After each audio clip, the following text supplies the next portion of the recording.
लोकसभा चुनाव से पहले चुनाव आयोग ने राज्यसभा के लिए भारी भरकम चुनाव का ऐलान कर दिया है। 27 फरवरी को 56 सीटों के लिए वोटिंग होगी। उसी दिन नतीजे भी आ जाएंगे। लोकसभा चुनाव से पहले राज्यसभा चुनाव की डेट 27 फरवरी आ गई है। राज्यसभा चुनाव से बहुत सारे नेताओं का पॉलिटिकल फ्यूचर तय होने वाला है।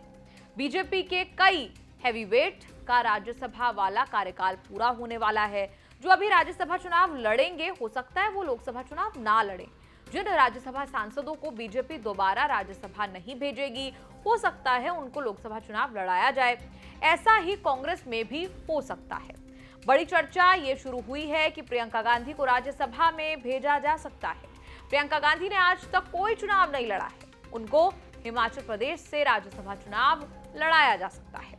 पीटीआई रिपोर्ट के मुताबिक हिमाचल कांग्रेस अध्यक्ष प्रतिभा सिंह ने कहा है कि अगर सोनिया और प्रियंका गांधी को ठीक लगे तो हिमाचल से राज्यसभा भेजा जा सकता है। इसे लेकर पार्टी चर्चा करेगी। हालांकि प्रतिभा सिंह ने सोनिया गांधी, प्रियंका गांधी दोनों के लिए हिमाचल की सीट का प्रस्ताव यानी कि प्रपोजल रखा है। हिमाचल की जीत का क्रेडिट प्रियंका गांधी को जाता है। शिमला के छरा बड़ा में प्रियंका गांधी ने अपना घर भी बनाया है। विधानसभा चुनाव जीतने के बाद हिमाचल से कांग्रेस की एक राज्यसभा सांसद की जीत पक्की है।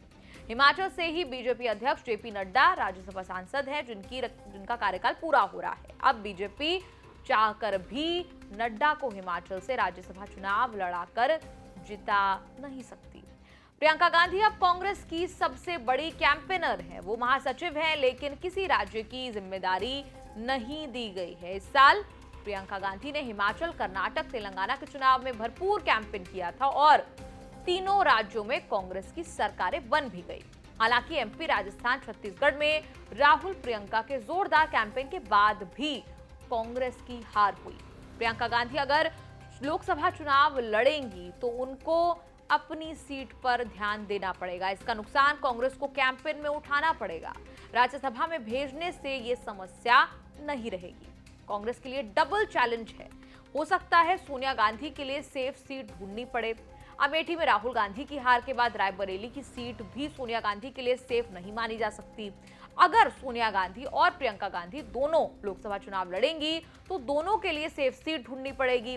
किसी भी हिंदी भाषी राज्य से प्रियंका की लॉन्चिंग में रिस्क है। अगर राहुल की तरह सोनिया, प्रियंका भी दक्षिण के राज्यों में गई तो हिंदी भाषी राज्यों में मैसेज गलत जाएगा। हिमाचल में विधानसभा की 68 सीटें हैं। कांग्रेस के पास 40 सीटें हैं, बीजेपी के पास 25 सीटें हैं और 3 सीटें निर्दलीय की हैं। बहुमत के आधार पर कांग्रेस का किसी एक को राज्यसभा भेज सकती है। प्रियंका गांधी के लिए इससे सेफ एंट्री कुछ और नहीं हो सकती। वैसे अब तक चुनावों से दूर रहना प्रियंका गांधी का फैसला था। राज्यसभा जाना है या लोकसभा लड़ना है, ये सिर्फ पार्टी के लिए कैंपेन करना है। अब भी फैसला प्रियंका गांधी का ही होगा। हाईकमान को उनके फैसले पर सिर्फ यस या ओके करना है। इस पूरी रिपोर्ट पर आप क्या राय रखते हैं? आप कमेंट्स में लिखकर अपनी राय जरूर बताएं और देखते रहिए न्यूज़ तक।